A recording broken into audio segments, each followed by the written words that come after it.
warahmatullahi wabarakatuh. Waalaikumsalam warahmatullahi wabarakatuh. Selamat datang Bapak dan Ibu sekalian. Hari ini kita sama-sama akan mengikuti webinar tentang praktis penulisan artikel ilmiah dan pemanfaatan Turnitin sebagai similarity check.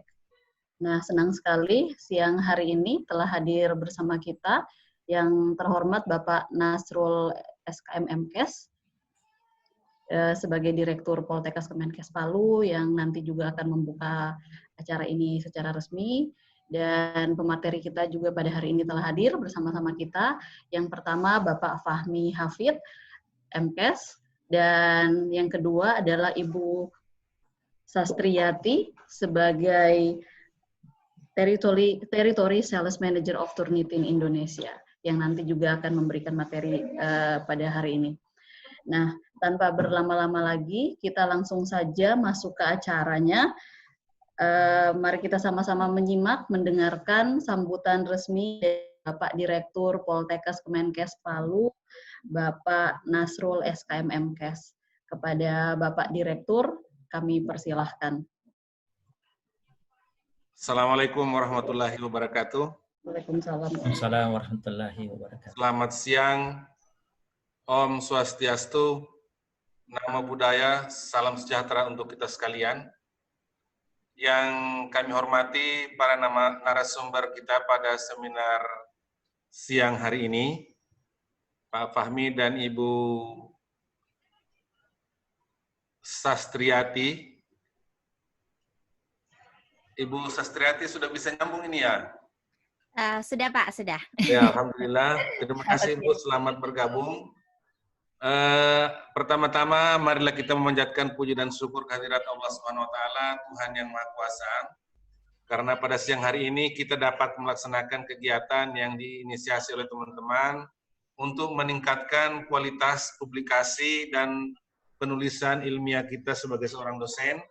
Dan ini saya kira merupakan tuntutan saat ini, bagaimana kita jangan sampai terjebak dalam hal-hal yang tidak perlu, terutama soal-soal yang berkaitan dengan plagiat. Oleh karena itu, mudah-mudahan kegiatan kita siang hari ini bisa menambah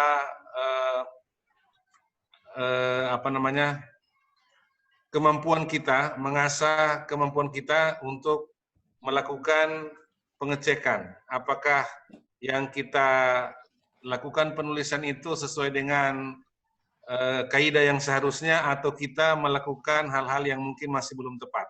Dan mudah-mudahan dengan tools ini, teman-teman bisa, atau kita semua, bisa bersama-sama meningkatkan kualitas penulisan kita, terutama untuk peningkatan jabatan fungsional akademik dosen. Saya kira itu, saya berterima kasih kepada para narasumber kita, dan semua teman-teman yang hadir dari seluruh Indonesia saya perhatikan ini, ada dari Poltekkes Denpasar, ada dari mana-mana saya perhatikan ini. Ya, ada bos saya ini Pak Agung Kusumajaya juga dengan Pak Hairul Hadi juga saya lihat ini. Selamat bergabung, ini kawan-kawan ini dari Poltekkes Palu juga ada, dan beberapa tempat teman-teman kita ini. Saya kira selamat, dan kita buka kegiatan kita ini bersama-sama dengan mengucapkan Bismillahirrahmanirrahim. Atas perkenan kita semua senantiasa bermohon pertolongan Tuhan yang Maha Kuasa. Kegiatan ini mudah-mudahan lebih memberikan manfaat kepada kita semua. Terima kasih. Wassalamualaikum warahmatullahi wabarakatuh dan selamat siang. Waalaikumsalam warahmatullahi wabarakatuh. Waalaikumsalam warahmatullahi wabarakatuh. Dan terima kasih Bapak Direktur atas sambutan hangatnya kepada kita semua. Dan selanjutnya langsung kita akan masuk ke materi yang pertama. Materi dari Bapak Fahmi Hafid, Kepala Pusat Penelitian dan Pengabdian Masyarakat di Poltekkes Kemenkes Palu, yang telah menulis beberapa artikel ilmiah di jurnal nasional maupun internasional. Tanpa berlama-lama lagi, mari kita simak bersama materi dari beliau siang ini, dan semoga kita semua bisa mendapatkan manfaat dari materi tersebut. Dan untuk jika ada pertanyaan, Bapak dan Ibu bisa menyampaikan di kolom komentar, sehingga nanti setelah beliau selesai memaparkan materi, kita bisa membahasnya bersama. Terima kasih kepada Bapak Fahmi Hafid. Pada waktu dan tempat kami persilahkan. Terima kasih banyak Ibu Unun. Terima kasih banyak kepada perkenan Bapak Direktur Poltekkes Kemenkes Palu yang telah membuka acara ini, Ibu Sastri dari Turnitin dan Bapak Ibu peserta praktis penulisan ilmiah dan Turnitin di seluruh Indonesia. Kegiatan ini kami share melalui WA PPPM seluruh Indonesia Poltekkes, kemudian di-share juga oleh teman-teman di Turnitin. Izinkan kami men-share materi tentang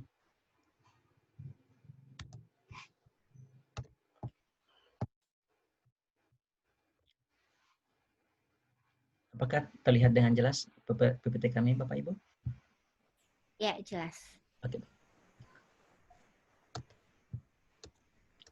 Baik. Kami dari Poltekkes Kemenkes Palu, dalam hal ini dari Pusat Studi Stunting, STBN, dan Kesehatan Kebencanaan, serta dari Pusat Penelitian dan Pengabdian Masyarakat, mencoba mengajak teman-teman untuk bagaimana agar hasil kegiatan penelitian ini dapat kita tulis dalam sebuah tulisan ilmiah dan dipublikasikan pada jurnal terindeks, serta bagaimana keterkaitan Turnitin nanti akan disampaikan oleh pembicara Ibu Satrianti dari Turnitin, agar tulisan kita itu acceptable untuk kenaikan pangkat ataupun acceptable untuk kita submit di jurnal terindeks.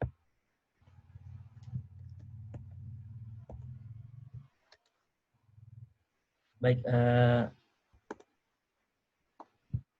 untuk referensi dalam tulisan kami ini menggunakan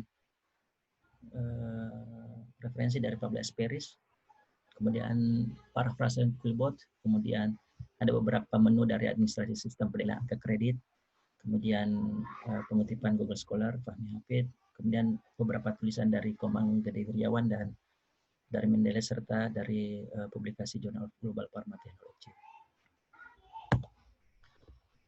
Kami menyampaikan bahwa kenapa kita harus terus memperbaiki dalam hal penulisan, oleh karena sejak pemberlakuan PO-PAK 2019, maka kami melihat bahwa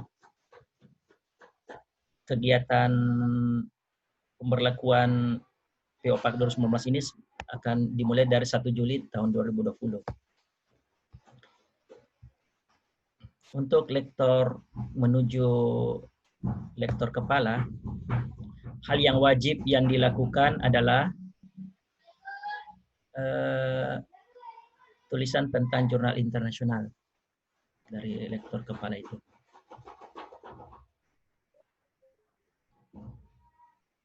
Kemudian nilai dari jurnal internasional yang dimaksud itu adalah yang bernilai 30. Kemudian berapa sih kebutuhan angka kredit lektor kepala 300 ke lektor kepala 400, yaitu yang pertama dari pengajaran itu membutuhkan 40. Kemudian dari penelitian 40, boleh lebih tapi tidak boleh kurang. Sedangkan untuk pengabdian masyarakat itu maksimal 10, boleh kurang, dan untuk penunjang itu boleh kurang dari 10 atau sama dengan 10. Nah, kalau kita melihat yang boleh lebih di sini adalah kegiatan penelitian dan pengajaran. Kemudian item-item kegiatan penelitian itu salah satu 5 diantaranya adalah menyusun karya ilmiah dan seterusnya. Kemudian jika kita membuka website, jika kita membuka Dupak Kemendikbud saat ini adalah kegiatan-kegiatan ilmiah yang bisa dimasukkan sebagai angka penilaian dari internasional reputasi, internasional, nasional terkreditasi, dan seterusnya. Ini adalah salah satu strategi bagaimana untuk memenuhi angka kredit lektor 300 ke lektor kepala. Jika misalnya dengan berbasik S2 Magister, maka nilai yang harus dibutuhkan itu adalah 40. Dan dengan strategi ini, pertama adalah penulis artikel internasional sebagai penulis pertama dan sekaligus korespondensi. Ini adalah merupakan syarat khusus yang harus dipenuhi. Itu bisa mendapatkan nilai 18. Sinta 2 boleh 1 tulisan, dapat nilai 15, dan seterusnya. Kegiatan ini bisa diperoleh dalam jangka 2 tahun sehingga Bapak Ibu dosen bisa tepat waktu naik pangkatnya dengan teknik ini. Kemudian dari pertemuan kami minggu lalu juga bahwa yang termasuk dalam jurnal internasional itu adalah Scopus Q4 atau Scopus Q4. Kalau dia lebih daripada 0,15 maka dia berhak memperoleh nilai 40. Kalau misalnya dia SJR-nya di bawah 0,12 maka nilainya hanya 30. Itu secara maksimal. Kemudian sebagai editor, kebetulan kami memegang satu jurnal politik kita, ilmu kesehatan, dan keluar dari beberapa jurnal. Hal yang penting yang perlu diperhatikan dalam hal evaluasi manuskrip oleh editor itu, jadi kita melihat bagaimana cara berpikir editor melihat tulisan daripada Bapak Ibu yang disubmit. Yang pertama adalah melihat judulnya dulu. Kemudian penulis dan institusi, kemudian abstraknya, terus pendahuluan, metode, hasil, pembahasan, kesimpulan, dan daftar pustaka. Sebaiknya abstrak itu harus mewakili tujuan, metode, hasil, dan kesimpulan, serta syarat-syarat tentang berapa banyak boleh kata yang dicantumkan.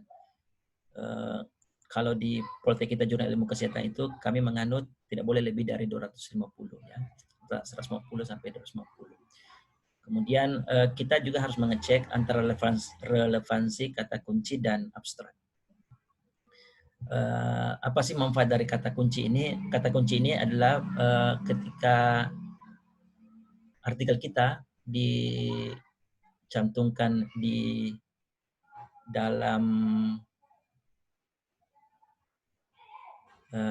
jurnal, maka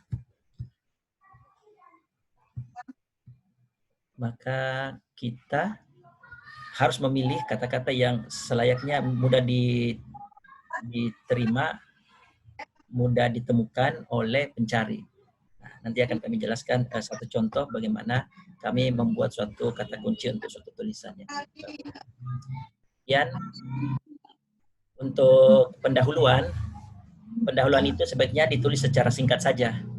Secara singkat, mungkin ada satu topik yang didukung oleh 3 rujukan. Kemudian kita harus menampilkan keterkaitan antara riset dengan penelitian-penelitian sebelumnya. Dan di dalam pendahuluan ini biasanya kita menggunakan 6-7 paragraf saja. Kapan mulainya? Mulainya kapan sih Mbak Tari?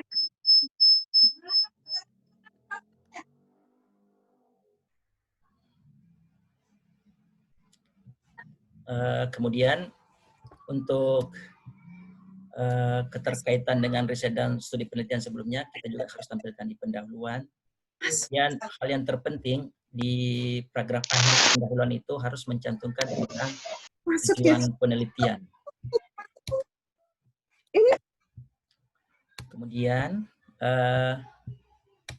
untuk hasil dan pembahasan, di dalam hasil dan pembahasan itu kita harus mampu menuliskan tentang tujuan, harus mampu menjawab dari tujuan penelitian.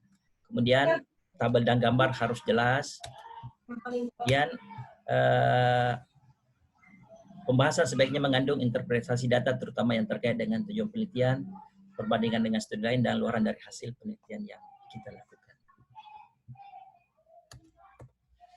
Nah, dalam kesimpulan itu harus menjawab tujuan penelitian. Ditulis dalam satu paragraf, bukan list dari hasil. Kemudian kesimpulan harus berdasarkan pada data dan analisis yang memadai. Dan dalam kesimpulan juga dapat merekomendasikan untuk penelitian ke depannya. Serta harus diingat bahwa kesimpulan itu bukan abstrak. Bagaimana dengan daftar pustaka? Kita harus memeriksa apakah daftar pustaka yang kita gunakan itu sudah ada dalam rujukan, dan sebaliknya. Apakah rujukan yang kita gunakan itu memang digunakan dalam isi artikel kita, mulai dari pendahuluan sampai kemudian di pembahasan. daftar pustaka itu juga menggunakan gaya sesuai dengan pedoman dari jurnal yang akan kita tuju, apakah dia pakai Vancouver, Harvard, apa dan seterusnya. Kemudian kita juga harus memeriksa bahwa sebaiknya jumlah pustaka utama yang berasal dari artikel itu sebaiknya lebih dari 80%. Kita juga harus memeriksa kebaruan dari pustaka kita. Sebaiknya 10 tahun, 5 tahun itu kita harus cek kembali. Kemudian kita harus menggunakan manajer referensi. Ini ya yang akan membantu kita nanti untuk memudahkan misalnya ada perbaikan atau penyusunan yang lebih lanjut dari review dari review jurnal. Nah, ini akan membantu kita. Ini adalah salah satu contoh di mana salah satu tulisan tentang prevalence of stunting among 10 years old children in Indonesia. Kami menulis tulisan ini tahun ini, publish-nya di Q3. Dan dari sini kita akan coba lihat bagaimana penyusunan abstrak untuk suatu artikel. Harus dipahami bahwa pertama, judul itu adalah wajah dari keseluruhan artikel kita. Itu adalah wajah, sehingga sebaiknya itu singkat, menarik, dan jelas, serta tidak bertele-tele. Kadang-kadang kalau di jurnal tertentu dia membatasi berapa banyak kata yang boleh digunakan. Kalau di jurnal Politik kita jurnal ilmu kesehatan itu kita membatasi hingga 12 kata. Nah, di sini kita melihat bahwa abstrak itu harus mewakili tujuan, metode, dan hasil dan kesimpulan. Nah, kita lihat di sini.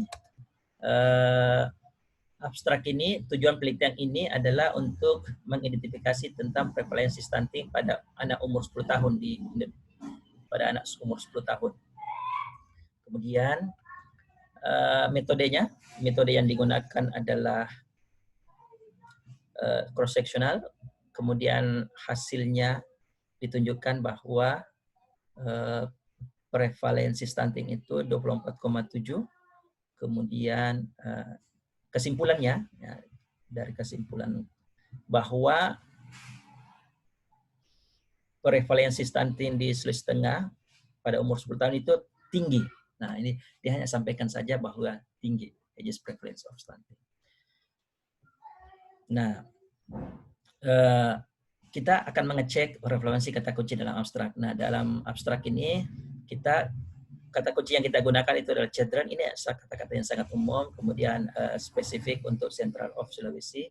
Kemudian stunting, sehingga ketika orang dalam pencariannya misalnya mengetik, apakah dia melalui Publish Operis atau PubMed atau Google Scholar mencari penelitian yang terkait tentang stunting atau children, maka penelitian kita ini bisa ikut dalam pencarian daripada pembaca. Nah, menggunakan keyword itu sebaiknya ada sebaiknya menggunakan kata-kata yang sifatnya lebih umum.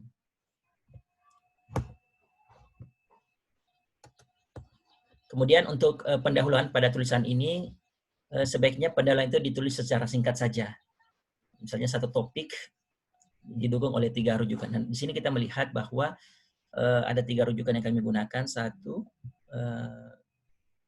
2, dan 3. Di mana pada pendahuluan ini menjelaskan tentang spesifik pengertian dari stunting, kemudian data-data yang menunjukkan prevalence stunting pada anak-anak, kemudian rujukan ketiga bahwa hal ini masih perlu kontrol. Nah, ini referensi yang kita gunakan, sehingga dalam satu paragraf itu sebaiknya mungkin ada 3 kalimat yang menjadi topik main utama untuk satu paragraf di pendahuluan. Kemudian untuk hal lainnya, bahwa dalam pendahuluan itu sebaiknya menampilkan keterkaitan dengan riset atau studi sebelumnya. Nah, contohnya misalnya bagaimana menyusui tidak eksklusif, kemudian sosial ekonomi yang rendah, itu merupakan determinan daripada stunting. Begitu juga dengan penggunaan toilet dan ketersediaan air serta akses terhadap kesehatan. Dan ini adalah satu juga riset sebelumnya yang menunjukkan bagaimana stop buang air besar itu dapat mencegah misalnya dengan stunting. Nah, ini kita pun bikin dalam satu paragraf, ya, masih dalam pendahuluan. Dan yang ketiga adalah menampilkan gap analysis, kemudian kebaruan studi. Kita ingin menunjukkan bahwa studi ini di Sulawesi Tengah belum ada, kemudian di provinsi lain ada penelitian tentang hal itu, misalnya di Greenland tidak ditemukan stunting yang umur 10 tahun, ya mungkin karena memang di sana belum ada penelitian terkait dengan itu. Namun misalnya kalau di Asia Tenggara, Nusa Tenggara, kemudian Padang Panjang ataupun di Jakarta, itu sudah ada penelitian-penelitian tentang bagaimana status gizi pada anak usia sekolah. Dan yang dalam hal ini kita spesifik pada umur 10 tahun saja yang dalam penelitian kami. Nah, kemudian kita tunjukkan, yakinkan bahwa tentang bagaimana besar dan beratnya masalahnya. Kemudian di paragraf akhir itu kalau kita membuat tulisan sebaiknya di paragraf terakhir, di pendahuluan, maka kita menulis tujuan penelitian kita. Yaitu tujuan penelitian ini untuk melihat bagaimana prevalensi stunting pada anak 10 tahun di Sulawesi Tengah. Jadi closing statement di pendahuluan itu adalah tujuan penelitian dan kita tempatkan di akhir daripada tulisan kita di pendahuluan. Jadi di tujuan penelitian itu juga termaktub dalam pendahuluan di paragraf terakhir dari tulisan kita. Nah, selanjutnya kan metode. Metode ini sangat bervariasi tergantung daripada tujuan penelitian. Karena tujuan penelitian ini hanya untuk melihat berapa prevalensi, maka tentunya metode yang tepat cukup dengan cross-sectional saja sudah cukup. Nah, di hasil dan pembahasan, maka hasil dan pembahasannya itu, hasil dan pembahasan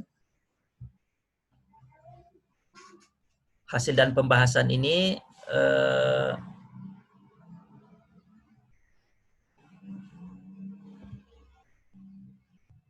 hasil dan pembahasan ini harus mampu menjawab dari tujuan penelitian.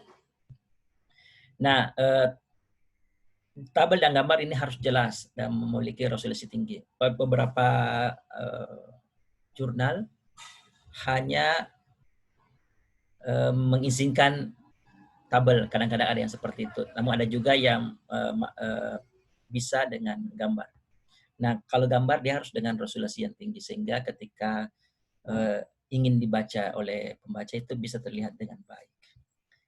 Dalam tabel pertama ini langsung kita lihat bahwa prevalensnya itu 24,7 dan ini dibandingkan dengan standar dikatakan tinggi jika stunting itu lebih dari 20%. Maka tentunya ini kita sudah bisa menarik kesimpulan nantinya di sini bahwa oh ternyata prevalensi stunting pada anak umur 10 tahun di Sulawesi Tengah itu tinggi. Nah, di diskusi ini sebaiknya mengandung interpretasi data yang terkait dengan tujuan penelitian, perbandingan studi lain, dan keluaran dari hasil penelitian. Nah, kita membuat dalam diskusi ini mungkin dengan metodenya dulu, kemudian kita ceritakan sedikit cara kita menemukan hasil dari tabel tersebut. Kita bisa tambahkan di diskusi ini secara detail dan mendalam. Di kesimpulan itu yang rule of thumb-nya itu dia harus mampu menjawab tujuan penelitian. Nah, kalau judulnya adalah prevalence stunting pada umur 10 tahun, maka kesimpulannya ini menyampaikan bahwa tinggi, bahwa prevalensi stunting di Sulawesi Tengah itu untuk umur 10 tahun itu masih kategori tinggi. Kemudian Ini ditulis dalam satu paragraf saja, bukan pakai poin-poin atau 1, 2, 3. Conclusion itu harus dibikin satu paragraf saja. Kemudian kesimpulan itu harus didasarkan pada data dan analisis yang memadai. Di hasil dan pembahasan itu kita sudah gambarkan. Kemudian di kesimpulan itu cukup kita buat secara ringkas saja. Itu menjadi ingatan bagi pembaca bahwa oh ternyata di sana tinggi. Berapa tingginya? 24,7. Kemudian kesimpulan ini juga dapat merekomendasikan untuk penelitian ke depannya. Nah, bahwa ini diharapkan ada kerjasama multisektor, intervensi multisektor, baik level kecamatan, provinsi atau kabupaten, untuk meminimalisir prevalensi stunting di Sulawesi Tengah. Dan perlu kita ingat kembali bahwa kesimpulan itu bukan abstrak yang mesti, artinya kesimpulan itu bukan abstrak, dia yang mampu terukur, dia terukur. Kemudian penggunaan daftar pustaka, kita periksa apakah rujukan yang kita gunakan itu sudah tercantum atau sebaliknya. Nah, referensi yang kita gunakan itu sebaiknya kita cantumkan semua. Kemudian bagaimana gayanya, dalam hal ini menggunakan gaya Vancouver.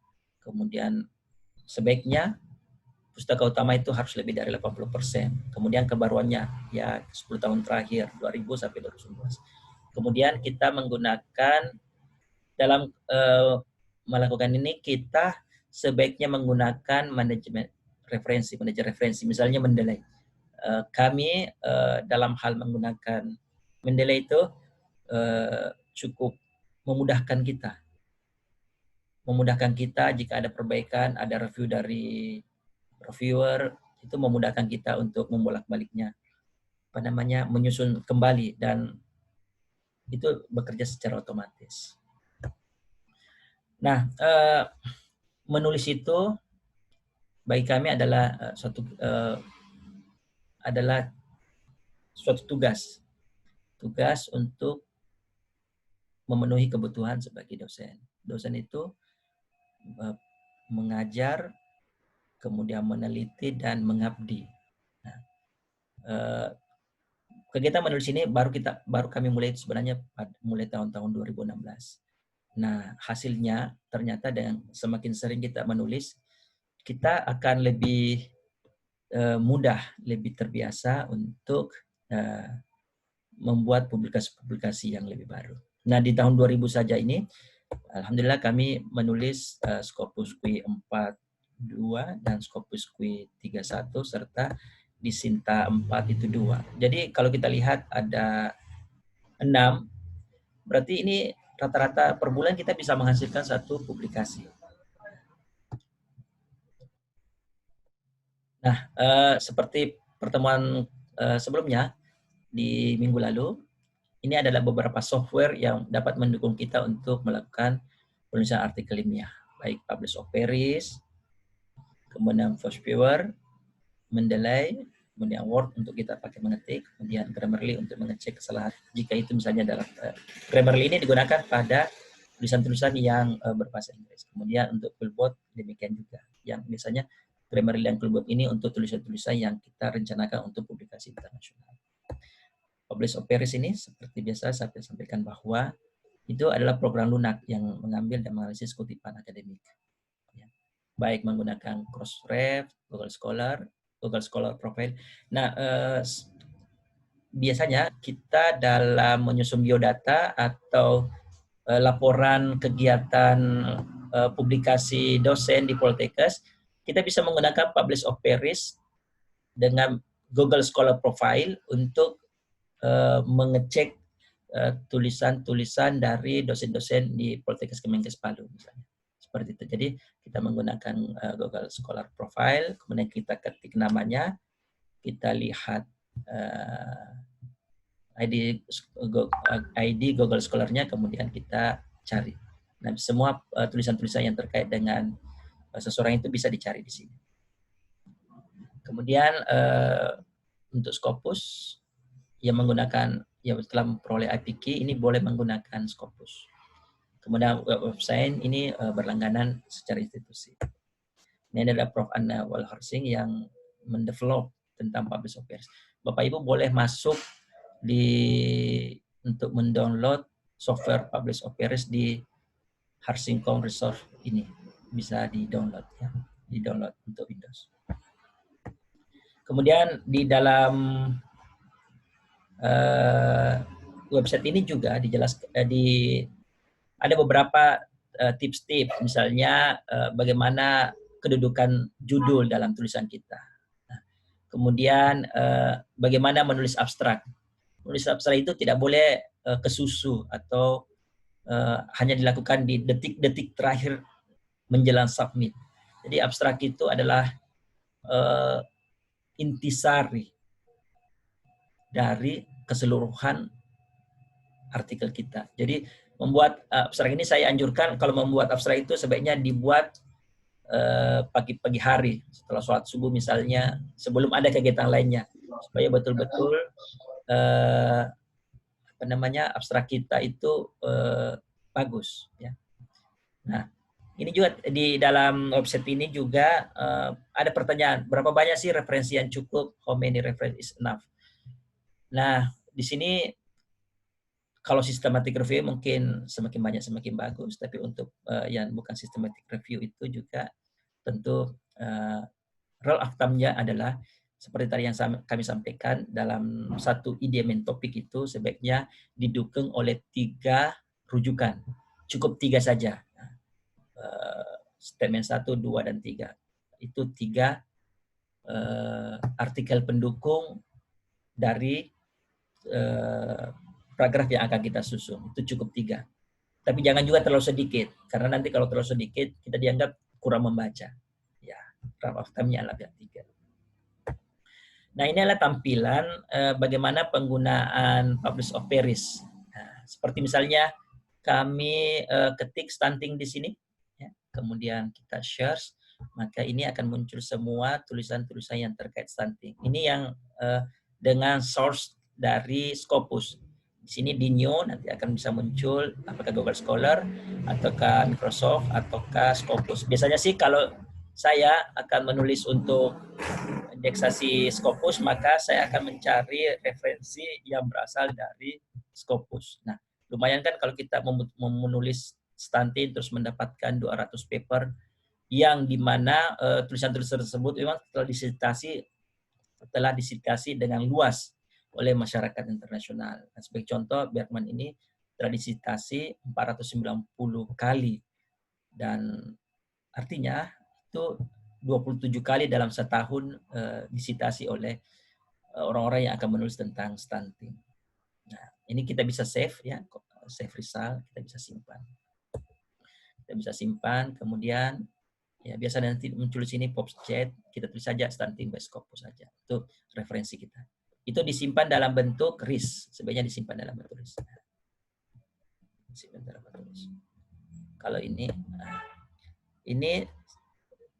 ketika kita simpan, sebaiknya disimpan dalam bentuk RIS.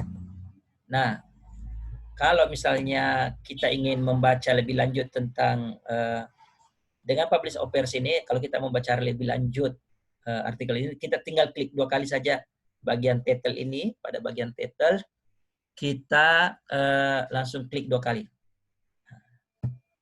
Nah, langsung muncul langsung merujuk kepada jurnal yang dituju. Ini sepertinya ditulis di Lancet pada tahun 2022. Nah, kita bisa, kalau ini open access, maka kita bisa download PDF-nya. Nah, yang kedua, kita menggunakan Visware untuk kebaharuan. Nah, ini adalah salah satu contoh printout dari penggunaan Visware.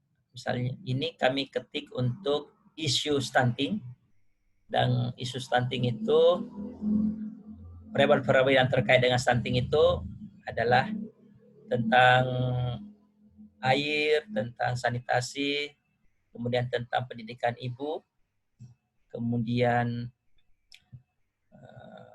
keamanan pangan, keragaman pangan, dan lain-lain.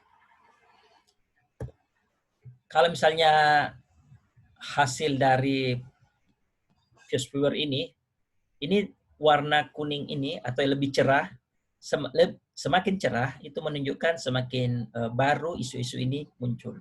Nah, kalau kita lihat isu stunting dan hygiene ini relatif baru, ya, 2017 hingga kini itu masih termasuk isu-isu yang baru. Kemudian ibu menyusui eksklusif atau ASI eksklusif itu juga relatif baru untuk kita jadikan variabel penelitian terkait dengan konsep stunting.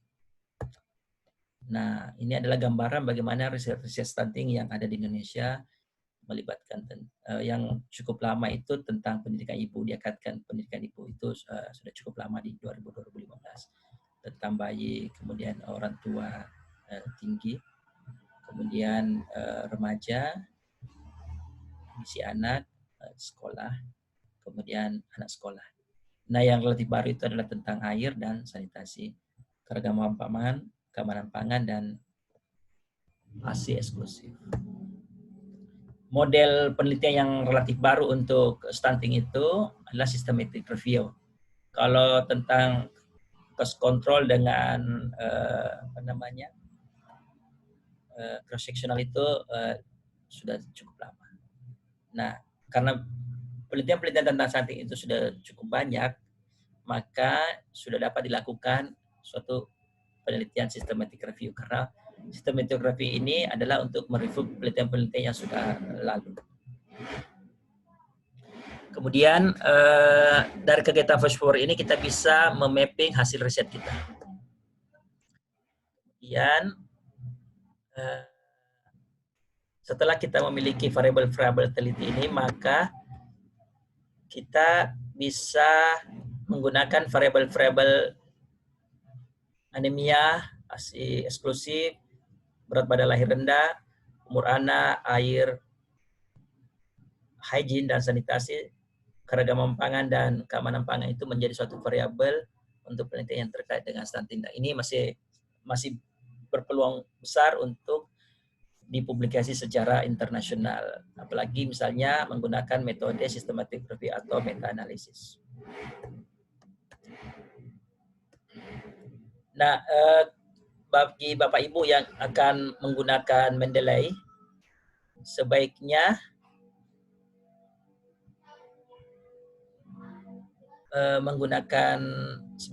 mendownload Mendeley ini dari situs resminya.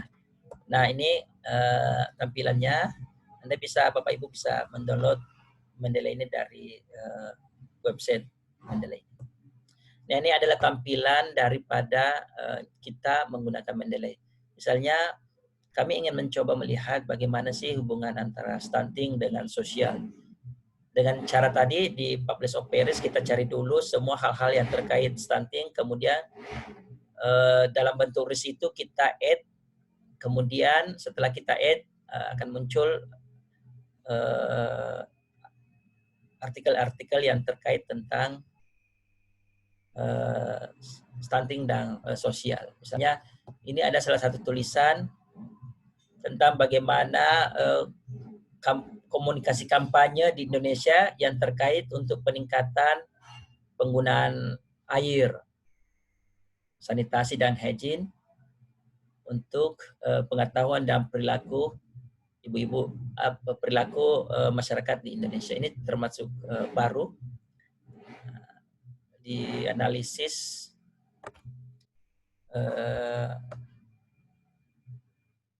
dianalisis oleh Hansen, dan ini Allen ini termasuk tokoh peneliti yang terkait dengan stunting, ya, yang banyak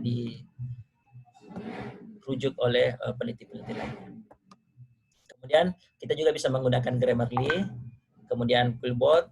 Nah, ini penggunaan Quillbot ini kita bisa peroleh di https quillbot.com ada dua, ada parafrase dan summarize. Nah, parafrase ini biasanya kalau kita ingin membuat tulisan berbeda dengan tulisan aslinya, kita copy dulu 2-3 kalimat di sini, kemudian kita kulik dan akan keluar hasil daripada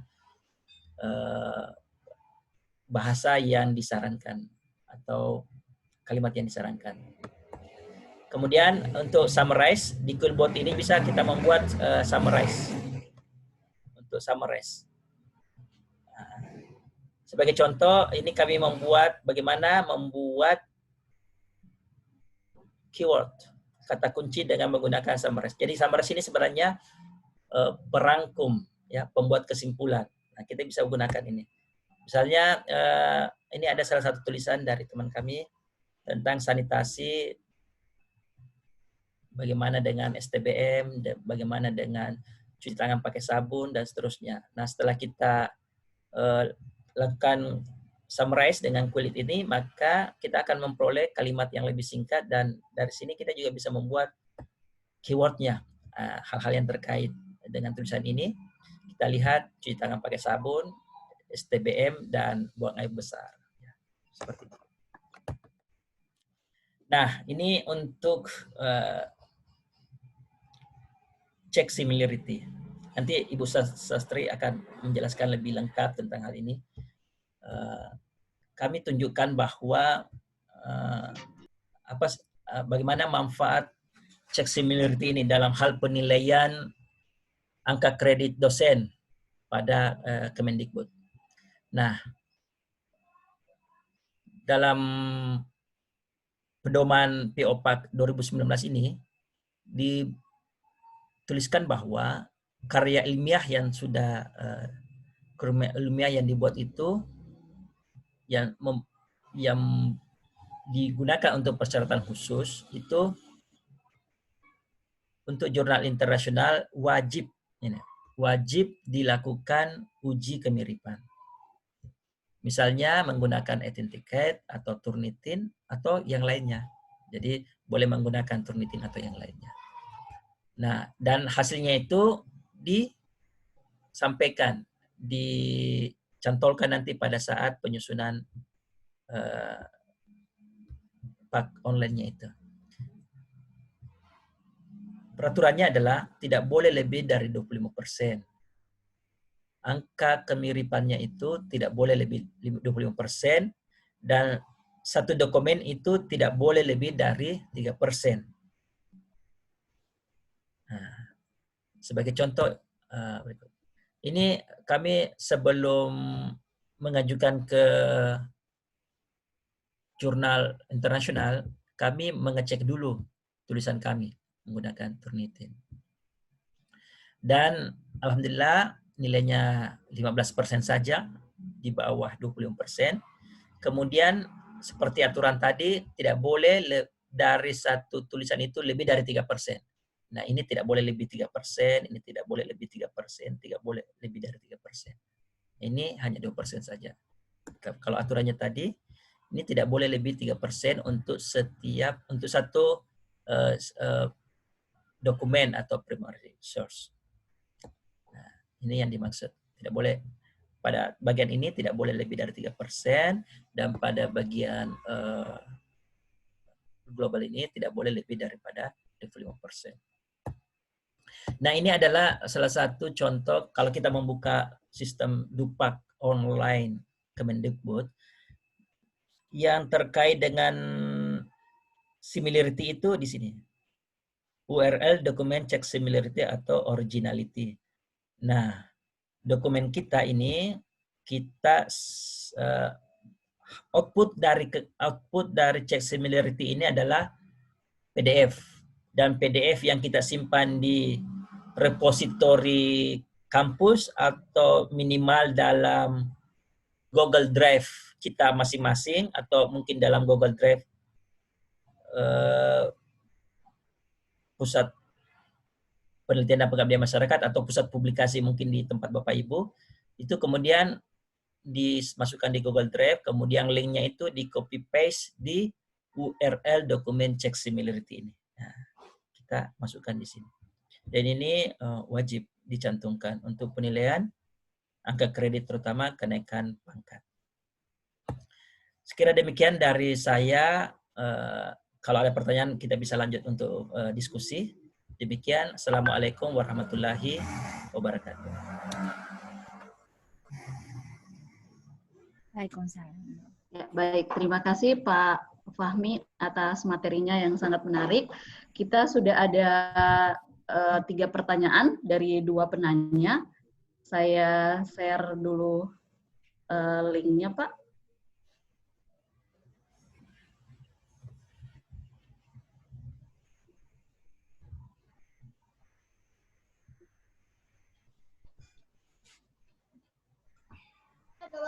Ya. Ini ada 2 pertanyaan, Pak, dari Ibu Wahyuni Arni sama Bapak Jamhari. Bisa dilihat bersama-sama di layar. Yang pertama, pertanyaan dari Ibu Wahyuni Arni, selain mendelay, apakah semua software tersebut free atau berbayar? Dan yang pertanyaan kedua, Quillbot hanya mengganti sinonim kata. Gimana kok nggak Silakan dapat dari dijawab. kemarin aku jurusan kesehatan lingkungan.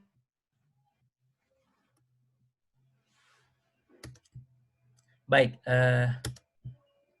terima kasih Ibu. Saya jawab ya.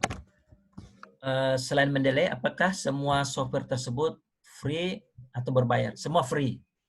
Yang kami sampaikan di sini adalah semua free.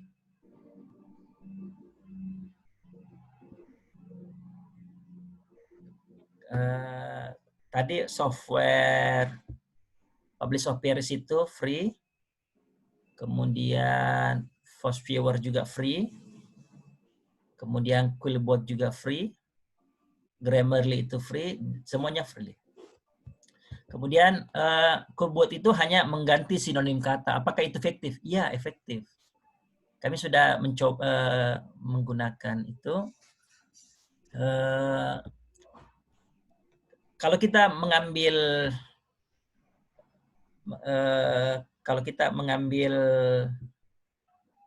suatu kalimat ya, suatu kalimat dari suatu tulisan, maka kalau kita cantumkan kembali di tulisan kita, maka itu similarity-nya akan tinggi. Jadi Turnitin itu akan mengecek kalimat per kalimat. Nah, kita bisa coba di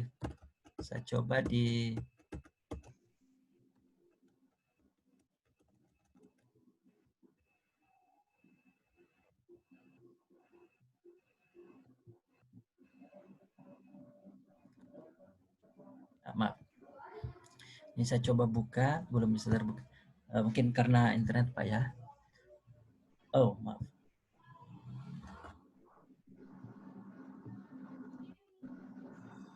Tadi pertanyaan, boleh share kembali Ibu? Maaf, yang pertanyaan kedua tadi. Maaf. Okay. Jadi untuk dari Ibu Wahyuni itu efektif. Kemudian untuk menghindarkan tulisan kita dari tindakan plagiarisme, namun bagaimana melakukan teknik parafrase dengan baik secara langsung. Iya, diminta Bapak untuk mentutorialkan secara langsung. Saya coba dulu buka Quillbot-nya ya. Iya, oke. Quillbot.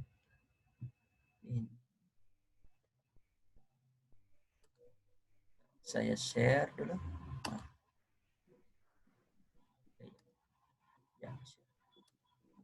Nah, apakah kelihatan Bapak Ibu?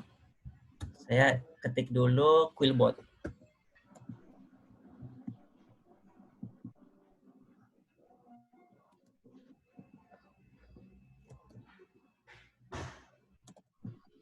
Quillbot, ya, Quillbot.com.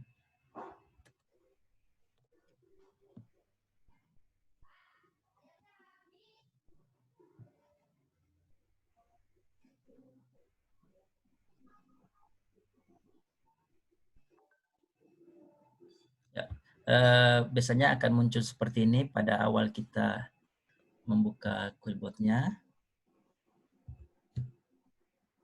Kita menunggu. Terus, nah di dalam quillbot ini di parafrase ini terbatas 2-3 kalimat saja. Kemudian untuk summarize bisa agak panjang. Jadi dalam quillbot ini ada 2 paraphrase dengan summarize. Nah, misalnya kita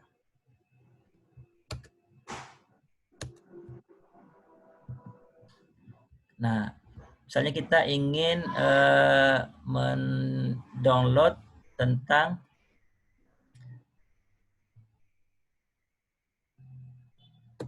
saya ambilkan satu contoh yang terkait misalnya dengan satu artikel. Kami buka dulu publish Operations.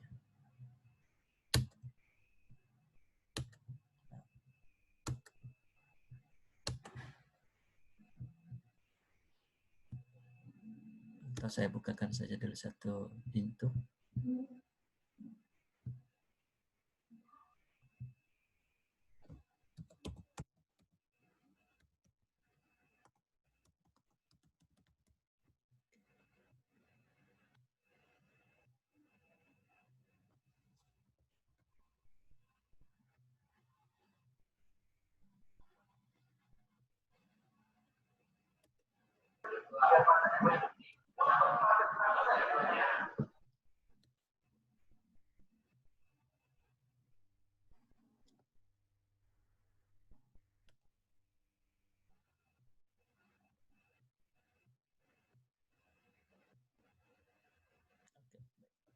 Ini kita praktekkan mulai dari yang stop.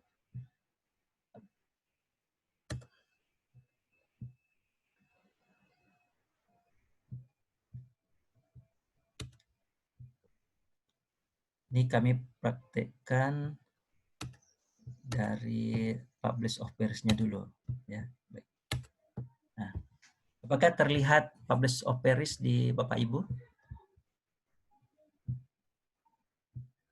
Ibu, apakah nampak? Baik. Nah, misalnya kita ingin mencari tema, nah kita pencariannya melalui Scopus misalnya. Kita mengetik tentang apa ini? Tentang stunting misalnya ya. Atau tentang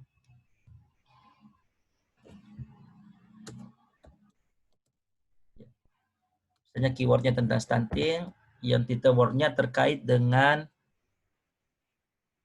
breastfeeding.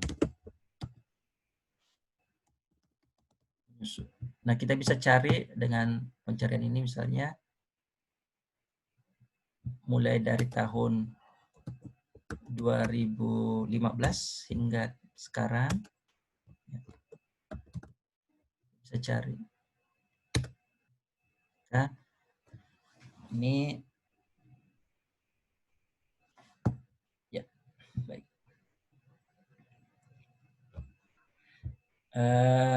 Ternyata penelitian terkait stunting, terutama dengan breastfeeding itu kita menemukan di sini ada sekitar 38 artikel tahun 2015 sampai tahun 2020.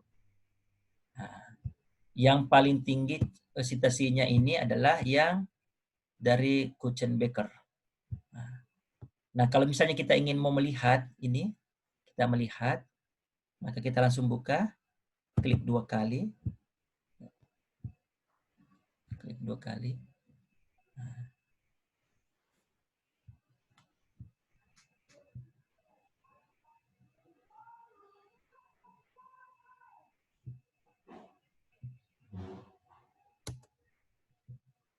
Kemudian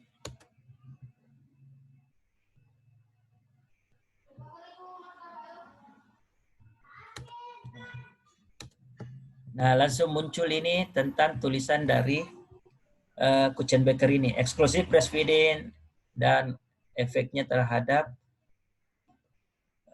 bayi di Malawi. Kita bisa melihat abstraknya? Apakah kelihatan abstraknya, Ibu? Ibu Unun? Terlihat, Pak. Iya, kelihatan? Terlihat, terlihat. Lihat, oke. Nah, abstraknya ini kan ada hasilnya kan, hasil dan tujuan, ya, tujuan penelitian dan objektifnya. Nah, di dalam ini kan kita menemukan kesimpulan dari kegiatan penelitian ini. Nah, ini mungkin kita bisa copy, ya. Copy. Kita copy. Kemudian kita pindahkan ke Quillbot. Oh, maaf. Share screen.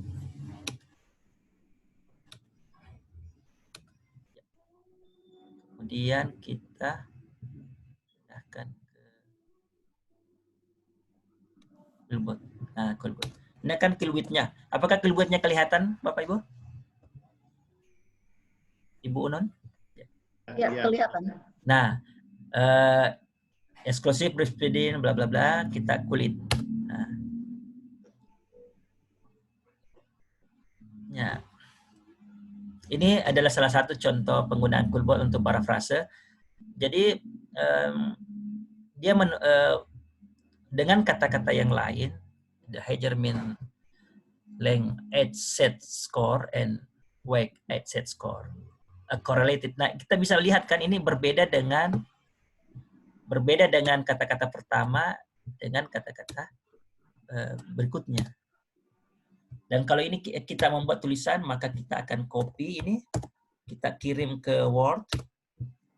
Nah, inilah yang akan kita gunakan nanti sebagai mungkin bagian pendahuluan atau pembanding dalam pembahasan kita. Dan ini kalau kita uji dengan Turnitin itu bisa lebih rendah. Nah, dan perlu dipahami bersama bahwa ini adalah upaya pertama kita. Ketika kita akan mensubmit ke jurnal internasional, kita akan membutuhkan profesional proofreading. Nah, biasanya ada yang berbayar. Pengalaman kami, kalau di peraturan keuangan itu, per lembarnya itu untuk translate, dalam hal ini proofreading ini, per lembarnya itu di dalam peraturan standar biaya umum itu 250.000 per lembar. Nah, ini yang akan kita masukkan yang pertama, kemudian kita kirim ke proofreading. Nah, per lembarnya itu 250. Jadi kalau misalnya artikel kita ada 8 lembar, maka ya kita menyediakan dana untuk, kalau misalnya kita mendapatkan biaya publikasi dari kantor, maka 2 juta itu kita bisa budgetkan untuk biaya proofreading. Nah, begitu, seperti itu. Saya kira demikian untuk praktis penggunaan Quillbot-nya. Nah, ya, baik Pak. Ini ada lagi satu pertanyaan terakhir. Ya, silakan. Ini Pak, dalam mengutip ayat Al-Quran atau teori dari para pakar, bagaimana terhindar dari plagiat dan Turnitin? Ayat Al-Quran. Oke.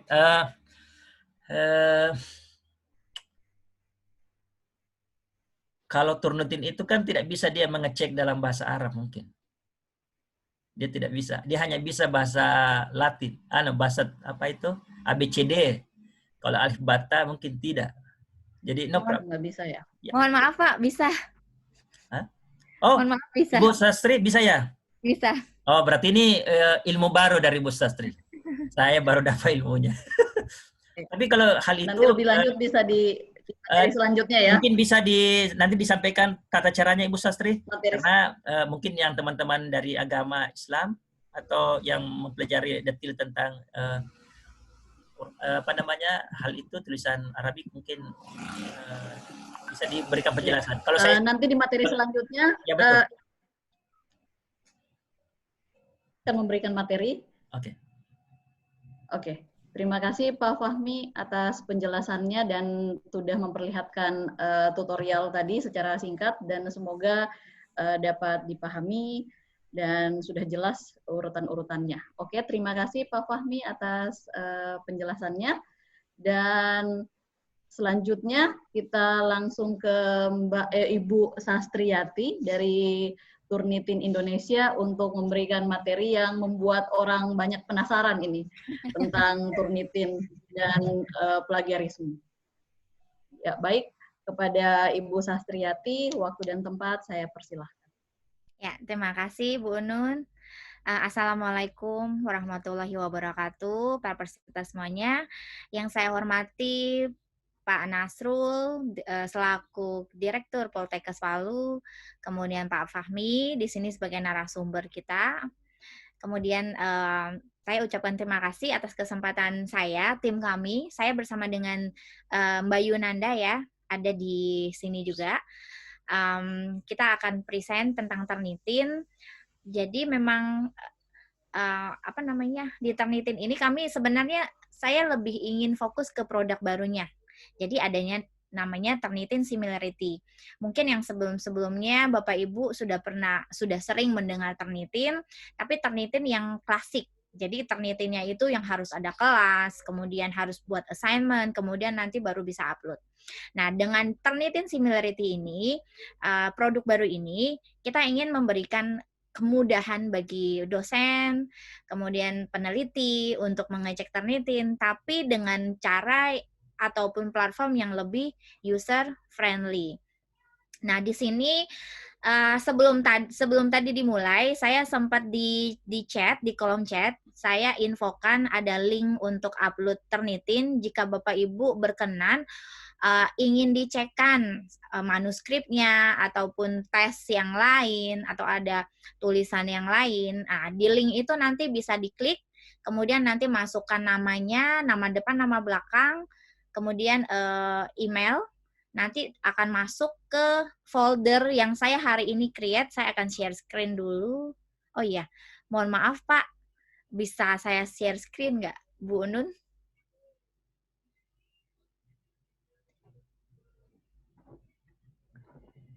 Bu Unun? Oke. Ya, sudah bisa.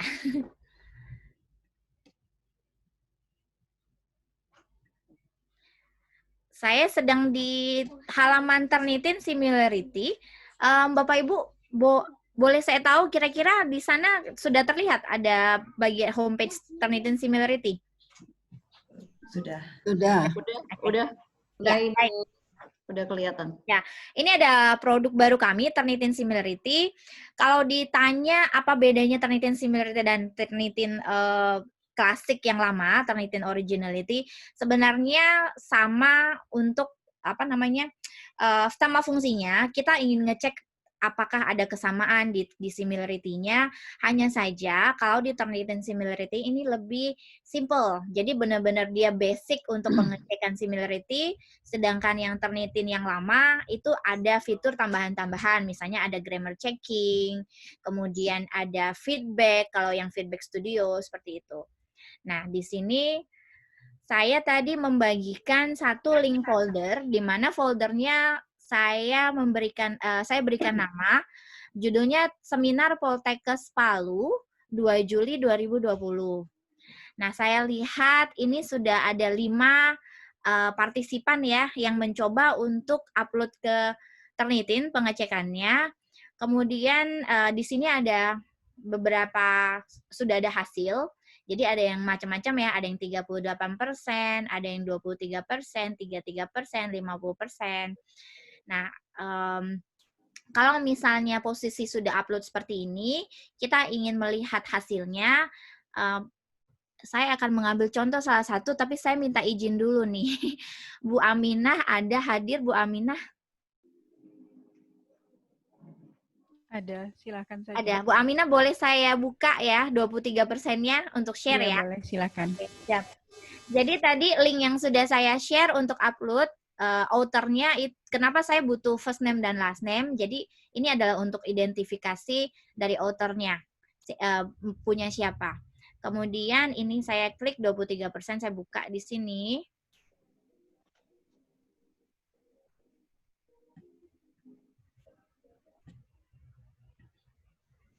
Ya, 23% kita bisa melihat ini adalah hasil secara totalnya, di mana total 23% ini terdiri lebih dari 10 sumber, jadi tepatnya 18 sumber, dan kita bisa melihat komposisinya sebenarnya, di mana yang tertinggi itu adalah 5%. Nah, kemudian kita juga melihat sumber-sumber yang lain 4%, 3%, 1%, kurang dari 1%. Kalau dilihat dari totalnya, ini sudah memenuhi yang Pak Fahmi tadi 25% kalau nggak salah ya Pak ya, maksimumnya ya. Yang penilaian angka kreditnya. 25%, Bu. Ya, betul. Nah, di sini dia sudah dapat hasil 23%, yaitu masih di bawah 25%. Kemudian tidak termasuk daftar pustaka, kemiripan kalimat, kurang dari 3%. Nah, di sini pun sebenarnya yang kurang dari 3%-nya ini juga banyak. Jadi, posisi 23% sudah memenuhi kriteria, Pak, berarti ya, Pak ya? Ya, secara overall Overall, memenuhi. Namun ini yang Scribit ini lebih dari 5% dan dari berikutnya ini 4%. Berarti yang harus kita fokuskan itu adalah di yang nomor 1 dan 2, ya? Betul, betul. Nah, coba kita klik di nomor 1. Di nomor 1, di Turnitin kita lihat yang di sebelah kiri ini adalah paper yang di-upload. Kemudian nomor 1 ini diberikan warna biru, dan kita lihat warna biru itu adalah menunjuk yang di script.com nomor 1 yang 5%. Nah, kemudian kita lihat apakah kesamaannya hanya di bagian paragraf yang ini saja. Kita bisa klik. Jadi yang di sebelah kanan ini adalah sumbernya yang sama. Kemudian selain di tulisan yang menghambat pertumbuhan paragraf itu, kita ke selanjutnya yang nomor 2. Nah, ini ada juga yang tulisan masing-masing dari ketiga komponen tersebut sangat diperlukan. Ini juga masih rangkaian di nomor 1. Kemudian ada lagi saya lihat di bagian sini. Oke, di media PDA. Nah, di sini juga ada 6 ya. Jadi dalam satu sumber script ini ada 6 yang terdeteksi sama. 6 bagian. Nah, kemudian di bagian sini juga. Kemudian yang nomor 5, ini ada di sini. Dan yang nomor 6, nah di sininya.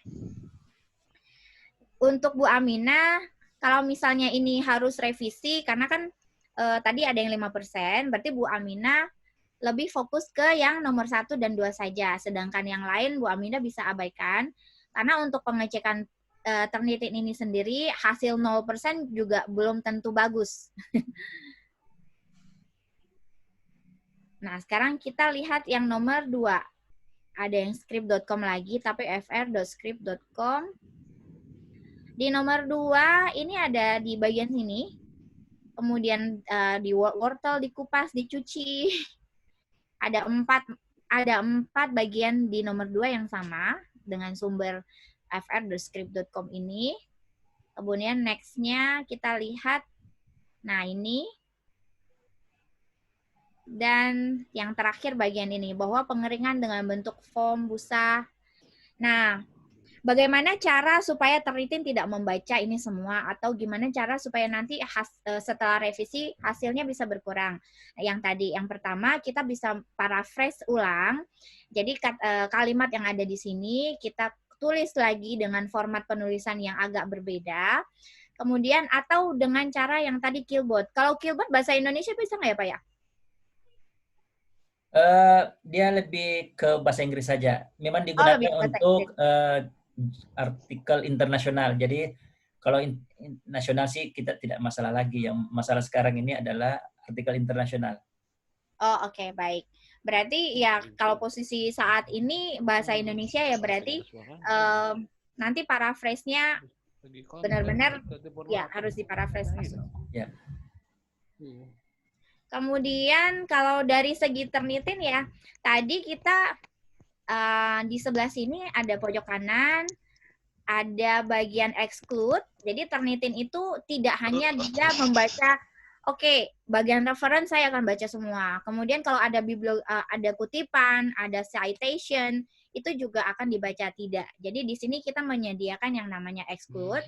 Mungkin tadi ada pertanyaan dari salah satu partisipan Bapak ya, yang menanyakan kalau misalnya mengutip ayat Al-Quran itu gimana. Nah, kalau mengutip ayat Al-Quran, kami sarankan, jadi kutipannya itu memang di awal dan di akhir diberi tanda petik 2. Jika sudah betul kutipannya, maka tulisan di tengah-tengah tanda 2 itu, depan dan terakhir, itu tidak akan dibaca oleh Turnitin. Jadi dianggap, atau memang tidak diperbandingkan bagian situnya. Nah, di sini juga ada quotes yang tadi kutipan langsung dan juga citation di sini. Nah, untuk small matches, tadi saya tidak menggunakan small matches, maka yang kecil-kecil, yang 1% tadi juga masih keluar. Yang cuma 10 kata, kesamaannya itu juga masih ada kesamaan. Nah, kemudian yang bagian sini saya merasa exclude search repositories ini tidak perlu, karena semakin banyak yang dibandingkan, artinya performa untuk pengecekan similarity ini lebih bagus. Nah, kemudian di sini kita bisa menyimpan hasil dari pengecekan Turnitinnya. Kita klik gambar tadi printer, kemudian kita klik print, dan kita bisa simpan dalam bentuk PDF, jadi save as PDF seperti ini. Kita klik save, dan nanti, oke, ini ada di download. Bu Amina, nanti kalau boleh nanti saya lihat emailnya deh. Hasilnya saya akan kirim nanti. Terima kasih Mbak Sastri. Ya, sama-sama. Nah, ini sesi untuk Turnitin saya tidak berlama-lama, Pak, karena memang saya tujuannya ingin memperlihatkan Turnitin produk yang baru yang similarity, di mana memang saya rasa ya penggunaannya jauh lebih simple. Mungkin ada yang mau berbagi pengalaman dari partisipan, ada yang pernah pakai Turnitin, mungkin versi yang lama, ada kendala atau apa, kami siap membantu.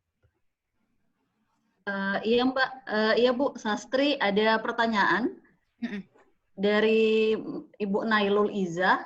Pertanyaannya, apakah Turnitin bisa digunakan untuk mengantisipasi plagiasi yang melebihi 25% pada artikel yang sudah terlanjur terbit?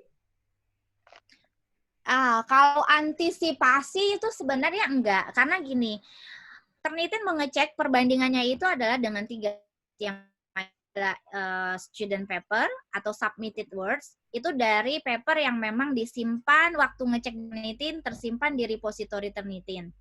Nah, yang kedua, kita perbandingkan dengan semua yang sudah publish, yang sudah online, di www, yang biasanya internet itu, dan archive.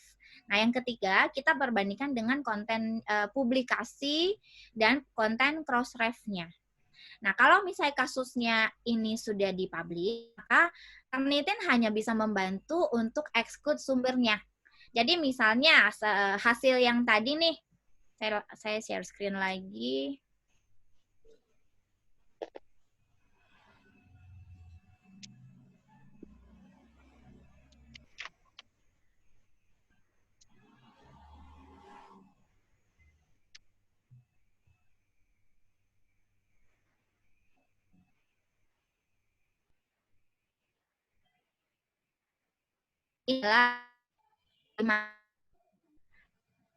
Maka saya bisa exclude secara manual, saya keluarkan dari laporan ini supaya Turnitin nanti membaca, tapi tidak membandingkan dengan sumber yang ini. Karena kan tadi upload-nya di sini, publish-nya di website ini. Nah, kemudian kita bisa klik hasilnya, exclude-nya tuh. Yang 5% sudah nggak ada, frscript.com. Terlihat ya, jadi yang nomor 1 itu script.com.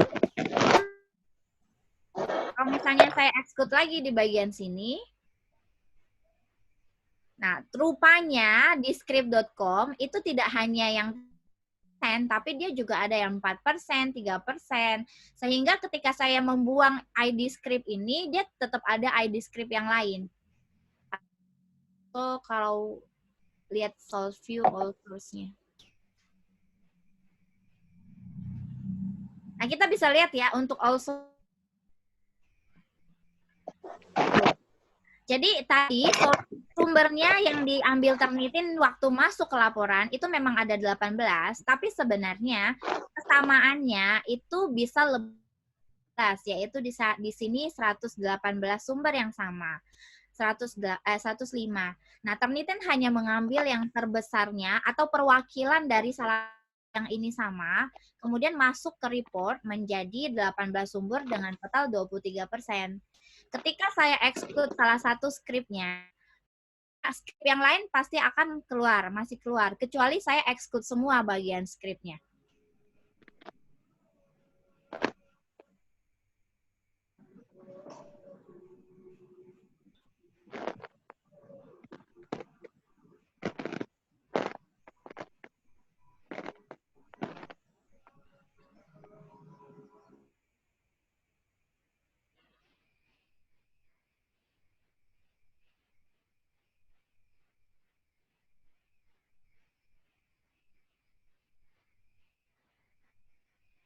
Oke, karena tadi skripnya kan banyak ya. Nah, sehingga waktu saya exclude, saya benar-benar harus exclude semua skrip dari yang 5%, 4%, 3% supaya dia tidak muncul di sini. Nah, hasilnya adalah sekarang skripnya totally nggak ada, tapi dia ada kesamaan yang sama pula di internet, jadi di pascapanen litbang.deptan.go.id. Seperti itu, tapi bagian yang skripnya udah nggak ada. Jadi itu, Bu, Bapak Ibu, kalau mau exclude di Turnitin manual, berarti kita buang sumbernya. Untuk yang sudah publish maksud saya. Ya, terima kasih. Ada pertanyaan lagi, Bu? Masih bisa?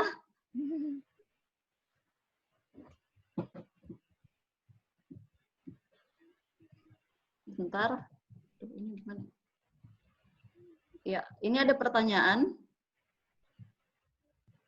Bentar. Bentar ya, saya sharing screen dulu.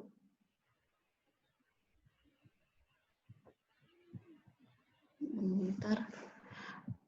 Ya, ini saya baca aja ya karena saya agak kesulitan sharing screen. Ya.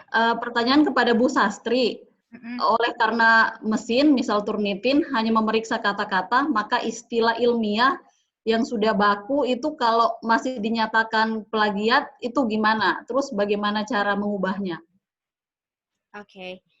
Iya, benar, karena Turnitin mesin. Jadi dia tidak bisa tahu kita kira-kira kata-kata ini umum atau sebenarnya kepentingannya itu sebenarnya perlu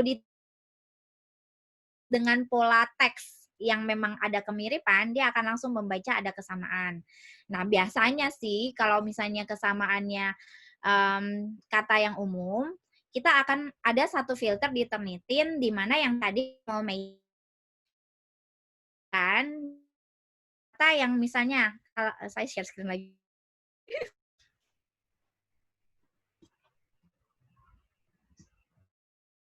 Ya, di sini ada small matches. Ketika saya masukkan di sini, berarti Turnitin baru akan membandingkan jika ada kesamaan di paper yang ini, mulai dari 10 kata sampai ke atasnya. Untuk kesamaan yang di bawah 10 kata hingga 9 kata, maka akan diabaikan Turnitin, akan dianggap tidak sama. Kita harus bagi which is ini less than-nya berapa words. Nah, ada terlihat perbedaan ya. Jadi ketika tadi saya tidak exclude small matches 10 words, dia 23%. Tapi ketika saya exclude small matches 10 words, maka di sini dia berkurang dari 23 menjadi 18. Ya, seperti itu. Ya. Ini lagi ada pertanyaan, Bu Sastriati. Apa harga Turnitin similarity sekarang, Bu? Dari pertanyaan Poltekkes Tanjung Karang, Bapak Rianto. Oke. Kalau untuk karena Turnitin ini produk baru ya, kita memang lagi ada promo untuk Turnitin. Kurang lebihnya kalau dengan kurs saat ini sudah termasuk dengan pajak, itu untuk minimum 50 akun, itu harganya sekitar 10 hingga 70 tergantung kursnya. Pun yang tadi 50 akun orang bisa login ke sistemnya Turnitin. Bu Unun, sepertinya saya putus sebentar. Oh iya. Ya, sekarang Ya. ini ada lagi pertanyaan dari Pak Eko. Katanya untuk penggunaan satu siswa akan diminta untuk mengecek secara mandiri. Sebaiknya menggunakan Turnitin yang mana? Kalau Turnitin Similarity, mahasiswa bisa upload dengan cara saya tadi, structure-nya itu buat folder, kemudian foldernya itu kita, di sini ada caranya, kita mau membuat folder,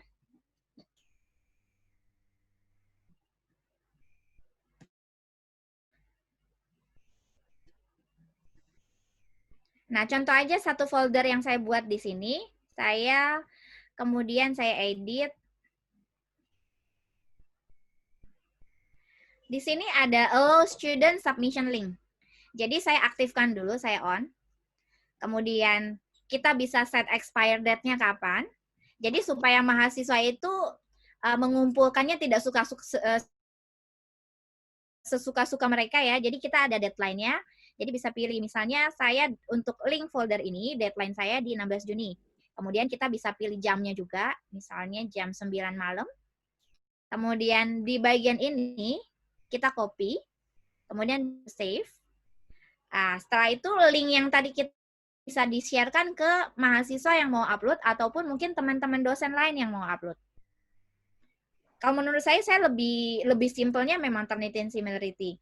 Kalau Turnitin yang lama, jika mahasiswanya mau upload, mahasiswanya harus punya dulu akun untuk login ke Turnitin, di mana pastinya harganya juga berbeda kalau ada akun student. Oh, jadi difasilitasi ya istilahnya. Ya. Difasilitasi sama satu wadah gitu dari universitas. Ya. Oh, gitu. Oke. Ini ada pertanyaan lagi. Kayaknya banyak yang penasaran sama Turnitin ya. Ini izin tanya Bu Sastri, berapa kata yang sama sehingga Turnitin mendeteksinya 1% atau lebih dari 1%? Ya, kalau kita nggak bisa bilang 1% itu 5 kata atau 10 kata. Karena gini, tergantung dari word count dari totalnya. Misalnya ada satu paper kita, maka kalau 1%-nya itu adalah ya ada kesamaan berapa? 250 ya. Seperti itu. Jadi memang tergantung tahun yang kita upload, kemudian berapa persennya.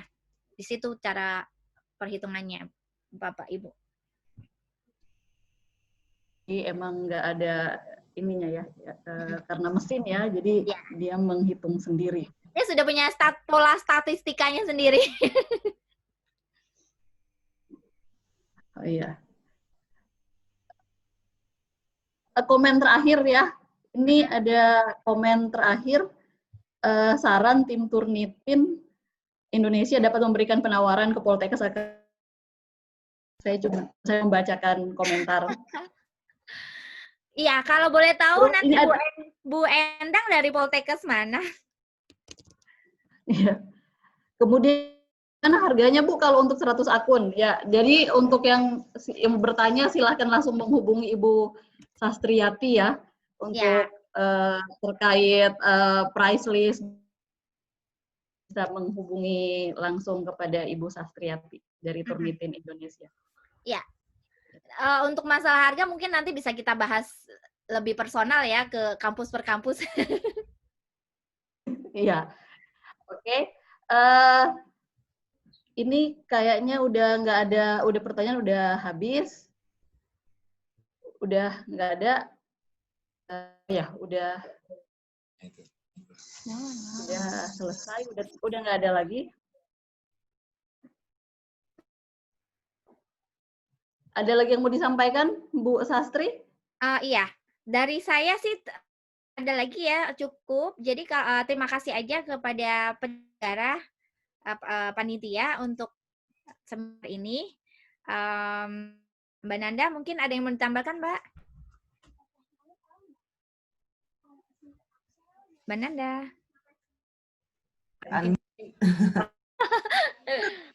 Halo, Assalamualaikum warahmatullahi taala wabarakatuh. Terima kasih untuk Bapak dan Ibu semuanya atas kehadiran pada hari ini. Kalau dari saya sih sebagai tambahan, mungkin kalau Bapak dan Ibu dari kampusnya butuh untuk kita discuss atau kita presentasikan, nanti boleh hubungi saya aja. Nanti saya arrange meeting, kita bersama Sastri juga. Itu yang pertama. Dan yang kedua, saat ini kita sering banyak dapat telepon, dikarenakan sering terjadi pembelian ke perorangan, jadi seperti ke ilegal reseller seperti itu. Dan saat ketahuan Turnitin itu kan diblok. Pada saat mereka diblok kan mereka udah bayar belinya ke perorangan, mereka kabarin ke kita, Bu, kenapa nggak bisa? Ternyata mereka belinya bukan sama kita pun nggak punya aksesnya buat mendeteksi langsung, karena itu dari orang IT langsung yang ada di Amerika. Jadi itu aja sih kalau dari saya, tambahannya seperti itu. Kalau misalnya ada pertanyaan lagi ke depan atau mau bahas, nanti boleh sama kita, nanti kita hubungi langsung dan kita bikin sesi tersendiri. Itu aja Mbak Sastri. Iya, terima kasih semua. Terima kasih. Terima kasih Ibu Sastri dan Ibu. Ya. Dari Pak Fahmi, ada yang mau disampaikan lagi Pak? Silahkan. Kalau pertanyaannya untuk kami sudah tidak ada, saya kira ini sudah cukup dan kita close. Saya ucapkan terima kasih banyak kepada Bapak Fahmi Hafid, kepada Bu Sastri Yati, dan kepada Pak Direktur Poltekkes Palu yang setia dari tadi mengikuti acara ini dari awal sampai sekarang, dan kepada seluruh Bapak Ibu yang stay di depan komputernya mengikuti materi yang sangat menarik ini. Terima kasih atas kesediaan, kehadiran Bapak Ibu semuanya secara aktif. Dan untuk link sertifikat dan sudah saya share di kolom komentar, bisa diakses untuk mengisinya untuk mendapatkan materi hari ini. Akhir kata, demikian webinar kita hari ini. Semoga materi hari ini memberikan manfaat dan bisa membuat kita semangat menulis artikel ilmiah sehingga bisa nasional maupun internasional ya, Bapak Ibu sekalian. Semangat, semoga semakin banyak karyanya yang terbit. Amin. Terima kasih. Ya, terima kasih. Demikian saya akhiri ini. Wassalamualaikum warahmatullahi wabarakatuh dan selamat sore di Pak. Waalaikumsalam warahmatullahi wabarakatuh. Alhamdulillah. Bersama.